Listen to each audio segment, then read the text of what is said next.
Hello everybody, welcome to Hollywood Bets, Greyville. We look forward to a super day's racing. Daryl Marie and Darren Burrows are both with me, which is exciting.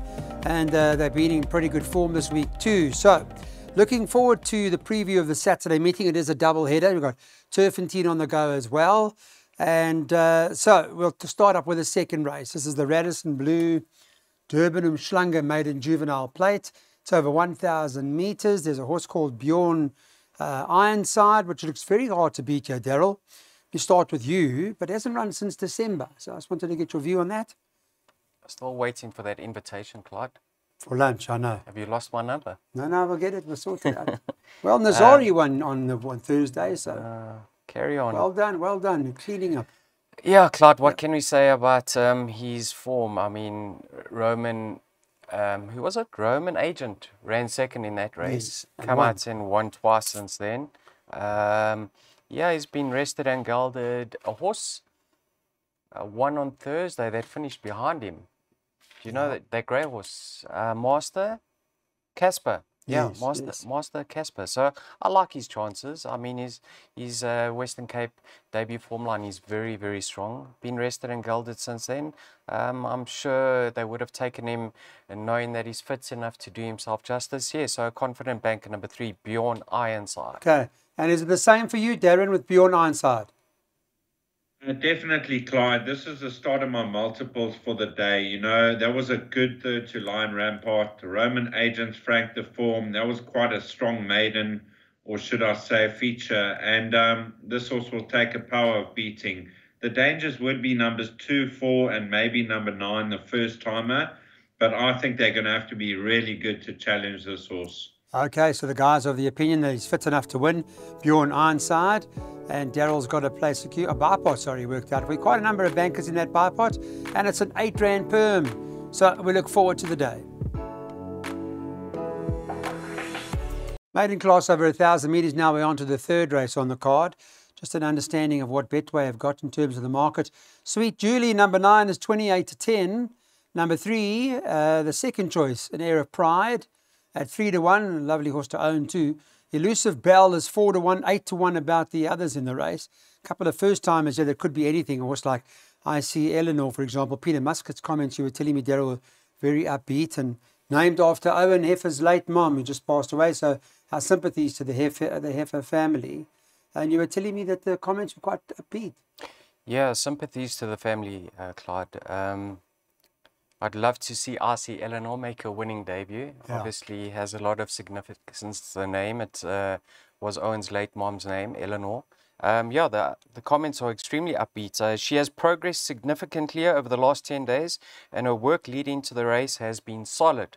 Her fitness levels are good. She's had a gallop at Greyville, and the stable are very happy with her. If she's not too green, she is forward enough to... Ford, we look forward to a bright showing from her. Sorry. Yeah. Okay, I misread that. But the stable are very, very confident with regards to encouraging So you said debut. she's come well the last 10 days. Yes, Clyde. So let me just tell you something. The dam wasn't too bad herself. She won 3 races over the sprinting trips. And I've just had a look at the form on offer here, Clyde. A filly like An Air of Pride. I have my doubts over 1,000 metres. Then Sweet Julia, also a Hollywood Bets syndicate-owned filly. Now, she's had her chances. She's been thereabouts, knocking at the door, but her form lines are average, and she appears to be average herself. And then Elusive Bell, she's had her chances, and she's very exposed. So I'm hoping RC Eleanor can get it right on debut. I think at 8 to 1, you're going to get a run for your money at least. Okay. All right, so there you go. That's interesting for the first timer, named after the Mr. Heffer's late mom, Eleanor. Okay, Darren, what do you know? Yeah, you know, if this horse is fancied, I See Eleanor, it could be the right horse because this isn't a strong field whatsoever. The racehorses form on offer An Air of Pride. She's consistent, and I do believe the 1,000 metres could suit, as she doesn't quite round her races off. So from a good draw, An Air of Pride will sit just off the speed. And Sweet Julia, she's consistent of late over the minimum trip. She just gets the 1,000 meters, and she'll be in the top 3. So let's hope Icy Eleanor can open her debut account. Okay, we're all on the same side. Daryl's got the place accumulator worked out. He'll be playing it safe because certainly it sounds like there's some uncertainty around the rest of them. So you need a few horses and all those bankers in there, and it's a 32 Rand place accumulator per.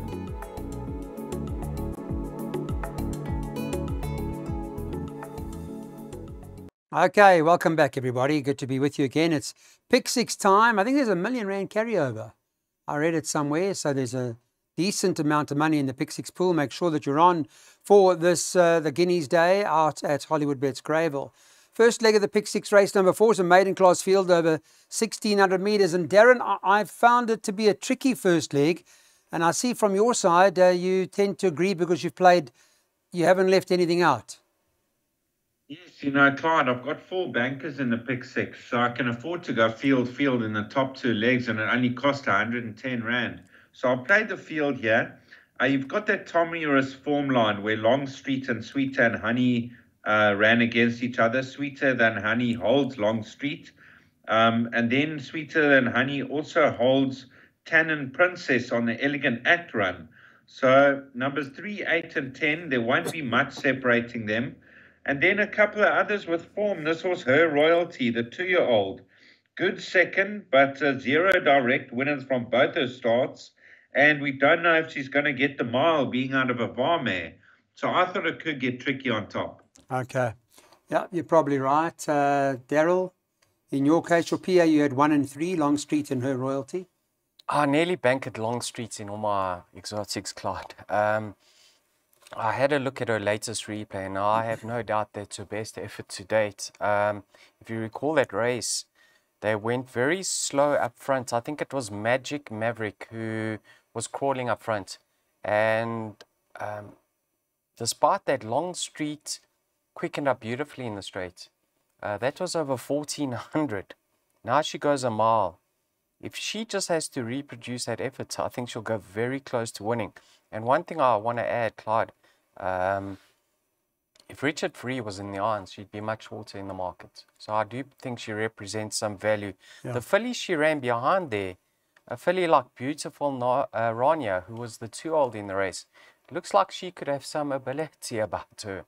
The same can be said for the disappointing Pilot Flame, the favourite on that occasion. I think she's more than capable of winning more than a maiden, just a maiden. So I think Longstreet, if she reproduces her latest effort, she's the filly to beat. Okay. The 2-year-old in the race is Her Danger. Her Royalty. Now, I remember her, damn, she was an out-and-out sprinter. She won 6 races over 1,000 meters. So there may be some reservations regarding the distance. But the same can be said about Purple Pitcher, whose dam was bred along sprinting lines, and he gets 24.50. So I'm going 3 from 1. Okay. All right. Well, Longstreet's 9-2 on the Friday market, or from the Friday morning market. There's Darren's pick 6. He said it's 110 Rand per, and he's got a roll of bankers after the first 2 legs.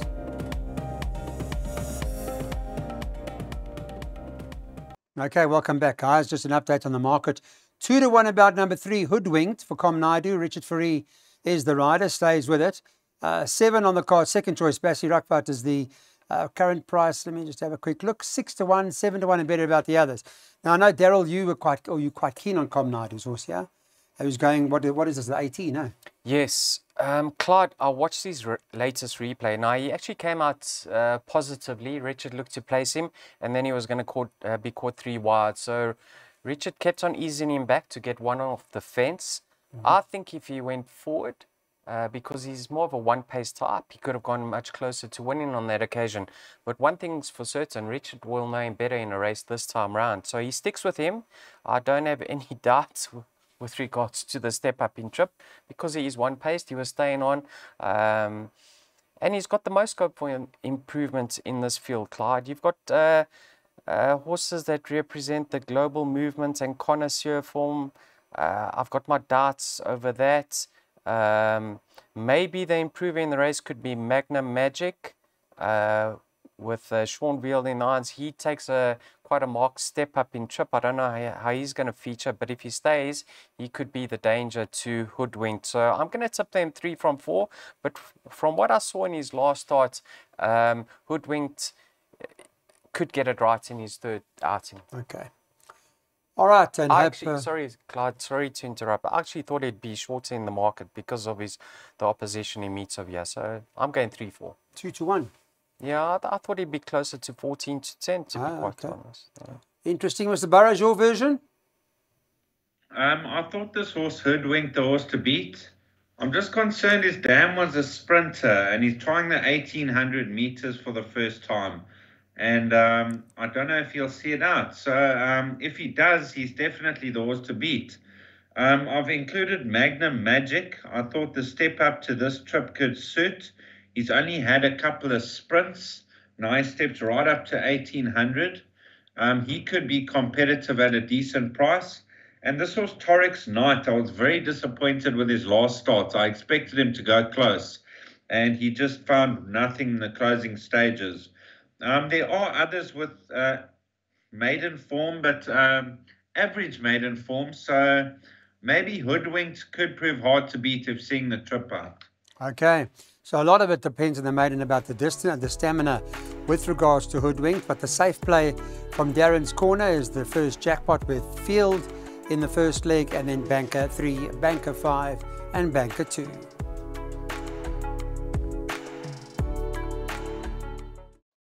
So it's the Independent on Saturday Drill All Stakes. It's a Group 2 event for a $500,000 over 1,400 metres. And, well, this is the race we're waiting for now to see what happens with Main Defender, who's currently priced up at 6-10.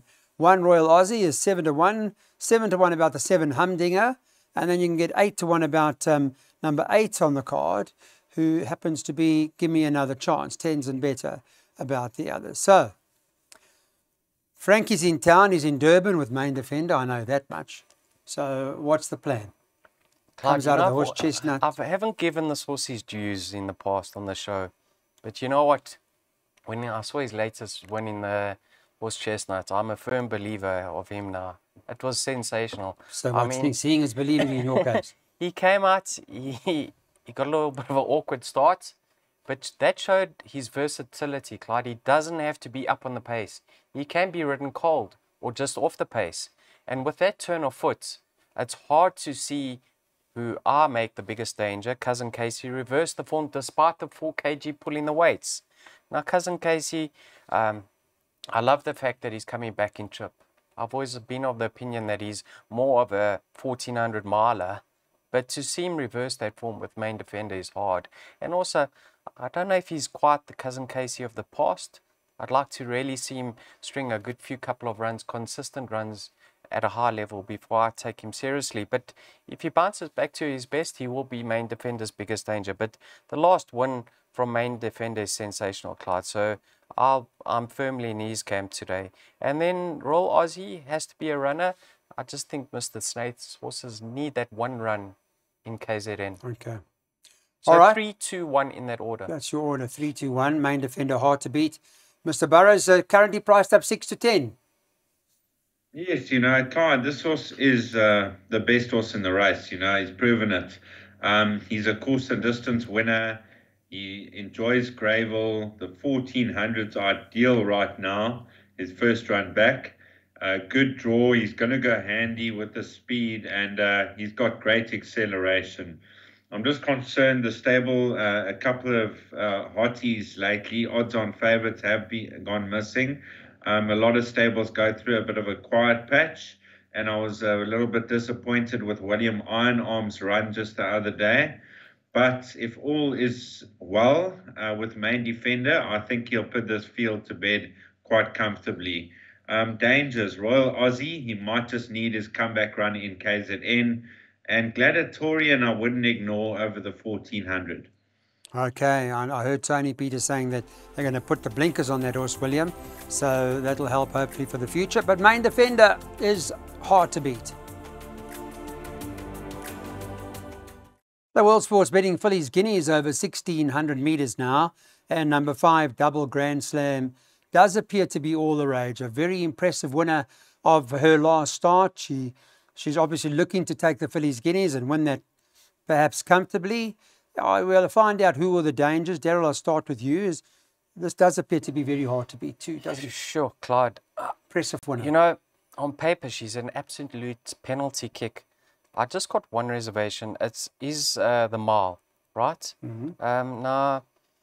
Now, she has tried the mile in the past. It's not that she disgraced herself. She just hasn't won over the distance yet. But her half-brother went 2,000 meters. I think it is within her scope. Now, she is a little bit more mature and strengthened up.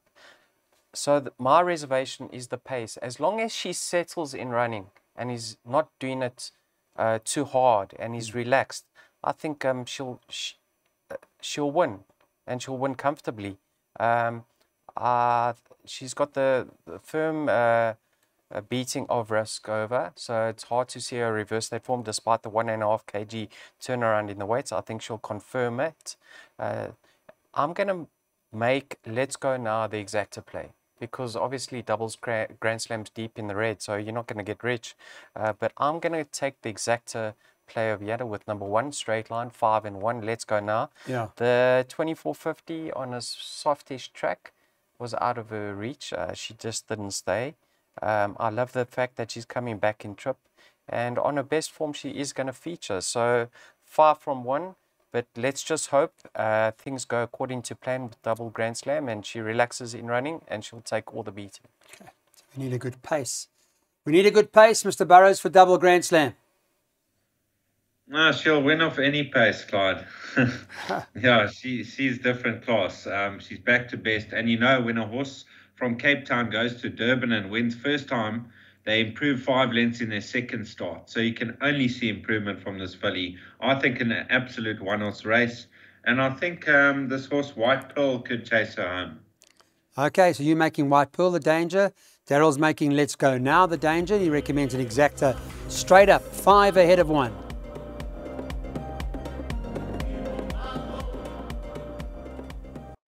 Okay, very exciting a race ahead now as we have a look at the World Sports Betting Guineas. Of course, it's over the mile. There are only 7 of them. It'll go to the gate. But this horse, Sandringham Summit. Darren, I'll start with you and I'll come to Daryl in a moment. Sandringham Summit's unbeaten at Hollywood Bets Greyville. Am I right? Yes, Clyde. He's different class, you know. This horse at Greyville, he really turns on those engines in that straight. He's had the comeback run, so his fitness is right. And the mile Greyville going to suit down to the ground. I think he's a banker. If you're looking for dangers, now Green with Envy probably need his first run back over a mile.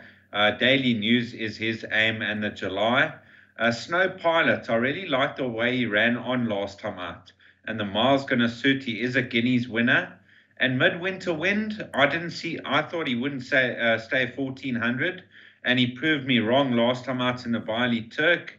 And he's done absolutely nothing wrong. 4 wins on the trot. But Sandringham Summit could prove too strong. Yeah, he does appear to be in a class of his own, especially Daryl over this sort of distance. Huh? And at this track, I think the Greyville circuit suits him down to the ground, Clyde. He's got a great turn of foot, and what's key over here is he's got the fitness levels. He's coming to this race well at a peak. The distance is ideal. Everything suits him. I think it's hard to look past him. I do believe that Snow Pilot will reverse the form with Midwinter Wind. I mean, he's got a 6 kg pulling the weights. I liked his return last time out, and like Darren says, with that 1 run under the belt in KZN, they tend to come on. So Snow Pilot to reverse the form with Midwinter. Green with Envy, I think this is going to be too short for him. Look to him for to him to be doing his best work late, but I don't think he can take on Sandringham Summit with the racing fitness over a mile. Yeah. So I'm not looking past Sandringham Summit. Okay, good. Well, there we go. Both Daryl and Darren all on side. Sandringham Summit, based on current form, and he's on course form as well. Out at Hollywood Bets Greyville, distance, course and distance, ideally suited. Hard horse to beat.